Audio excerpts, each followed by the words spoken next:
It was a bright Saturday morning in Charleston, South Carolina. A parking lot outside Harbor Café was buzzing with the hum of conversations, the scent of fresh coffee, and the occasional sound of waves crashing against the nearby docks. A black SUV slowly pulled into the crowded lot, looking for a space.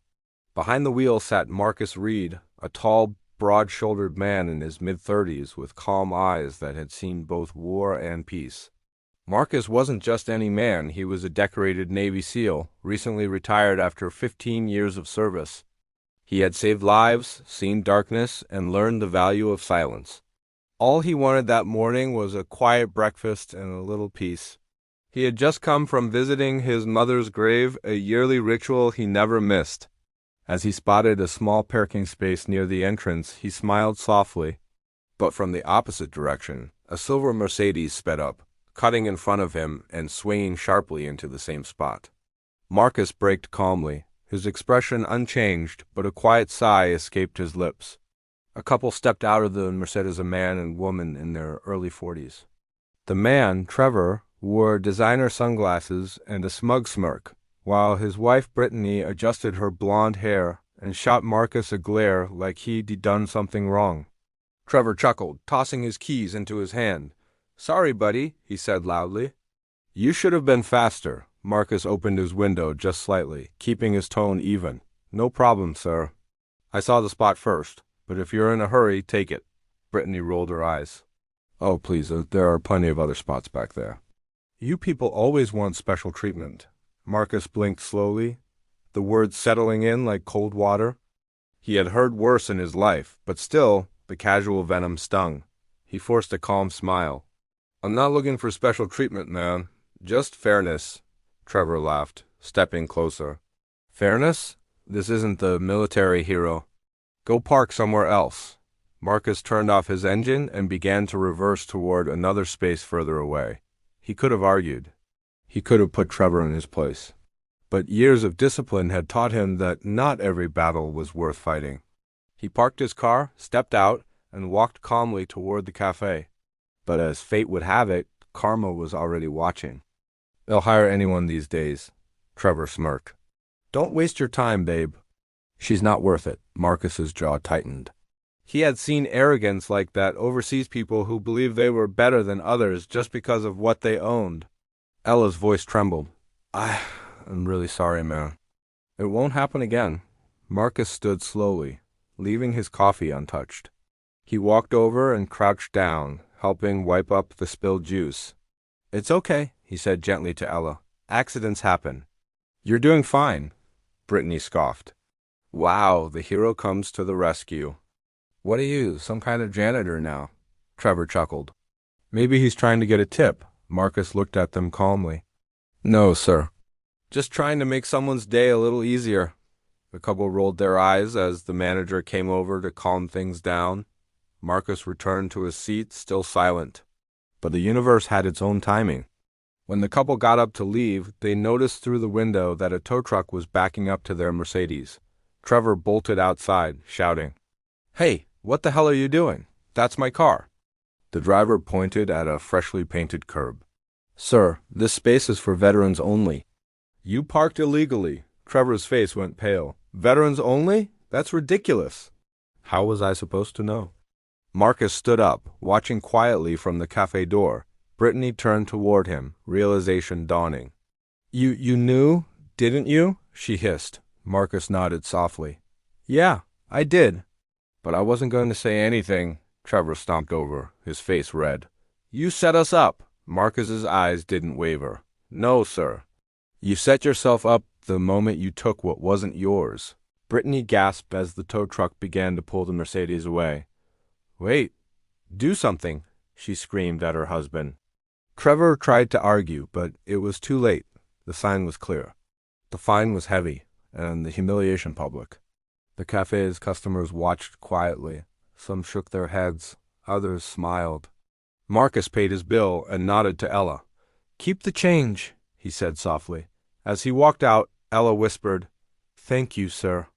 And, thank you for your service." Marcus gave a small nod, his calm smile returning.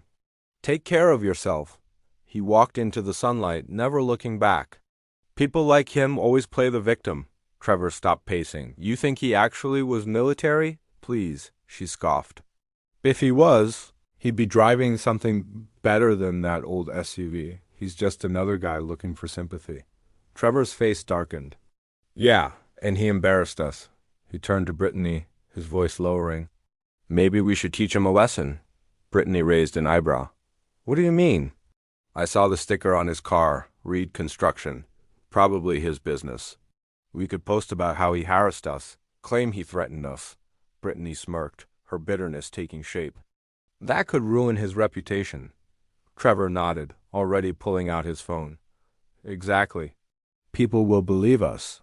He typed up a post with fabricated details claiming Marcus had followed them into the café, shouted at them, and acted aggressively.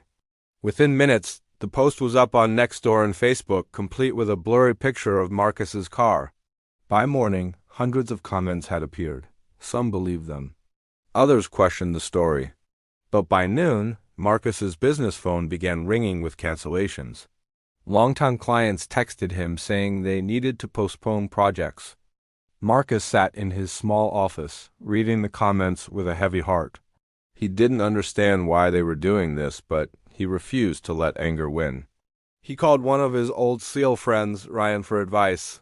Man, Ryan said, you could sue them for defamation. Marcus sighed. That's not who I am, Ree. I've seen worse. I'll just keep my head down. Truth comes out eventually. But life, as it often does, had a way of testing patience. That evening, as Marcus was repairing a wooden fence for an elderly neighbor, a black SUV pulled up nearby. It was the same cafe owner, Ella's boss, stepping out with 2 police officers. Mr. Reed? The officer asked. We just need to ask you a few questions. Marcus stood, his calm never wavering. Sure, officer. What's this about? There was an online report about an altercation at Harbor Cafe yesterday. A couple claims you threatened them. Marcus exhaled quietly. I didn't threaten anyone. The cafe owner quickly stepped in. Officer, I was there. He didn't do anything wrong. That couple was rude from the start. The officer nodded. We'll note that. Seems like this is more of a misunderstanding. Meanwhile, at their modern home across town, Trevor and Brittany were celebrating. The post had gone viral in their local group, and Brittany couldn't help but laugh. See? People believe what they want to believe. That's the world now. Trevor grinned. Serves him right. Maybe next time he'll think twice before embarrassing us? But just as he spoke, his phone buzzed. A notification popped up, a new comment on his post. It was from someone named Ella Matthews. Funny how lies spread fast. I was there. That man didn't threaten anyone. You two were the aggressors. You mocked a veteran who served this country. The replies came instantly. Wait, what? Is that true? You better have proof, Trevor. Trevor's confidence faltered. Who the hell is she? Brittany frowned. Probably just some random person defending him. Don't worry about it. But then a second comment appeared, this one from Ryan, Marcus's SEAL buddy. You picked the wrong guy to lie about. Marcus Reed is a Navy SEAL, Bronze Star recipient, and one of the most disciplined men I've ever known. I served beside him. You owe him an apology.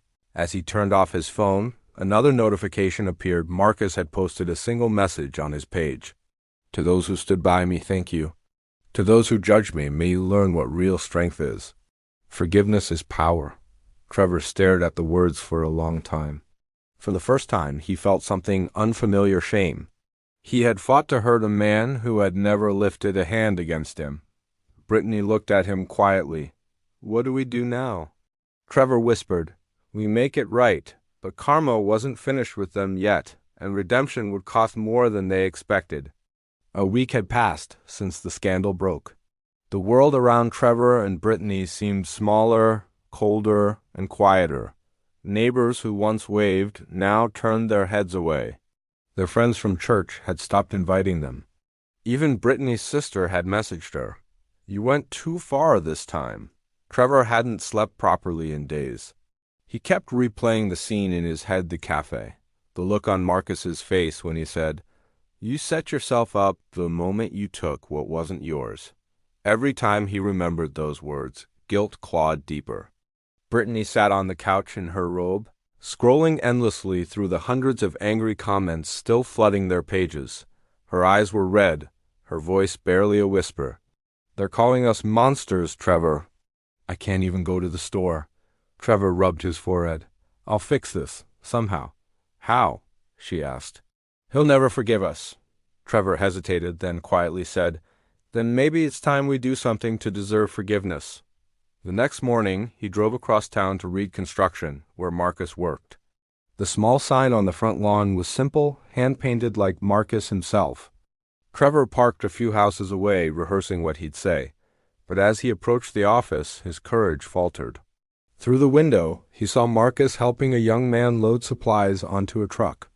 The kid was laughing, and Marcus was smiling calm, genuine, unshaken. That calmness cut Trevor deeper than anger ever could. He stood there for a long time, finally stepping forward. Marcus looked up and immediately recognized him. For a moment, silence hung between them. Trevor took a breath. "Mr. Reed?" "I came to apologize." Marcus set the box down slowly. "Go ahead." Trevor's voice trembled. "What we did was wrong. The post, the lies, we were angry and we took it out on you. There's no excuse. I ruined your name, and you didn't deserve that." Marcus studied him quietly, his eyes steady but not cold. "You know," he said softly, "in the Navy, we learned something. You can control what happens to you, but you can always control who you become after it." Trevor swallowed. "I understand. I want to make it right." Marcus nodded slightly. "Then start by doing what's right when no one's watching." Trevor left that day with a heavy but lighter heart, a strange mix of guilt and gratitude. For the first time, he saw what strength really looked like. That night, he sat with Brittany and told her everything. "He forgave me," he whispered. "Or at least he didn't hate me." "That's more grace than I deserve." Brittany looked down. "Do you think he'd forgive me too?" Trevor shook his head. "You need to forgive yourself first." Weeks passed. Trevor sold his Mercedes, the same one that started it all, and donated half the money to a veterans support fund in Marcus's name. He didn't announce it, didn't post about it. He just did it quietly. Meanwhile, Marcus continued helping his community rebuilding porches, fixing roofs, mentoring young workers. People began to see not just the veteran, but the man behind the uniform, patient, humble, unbroken.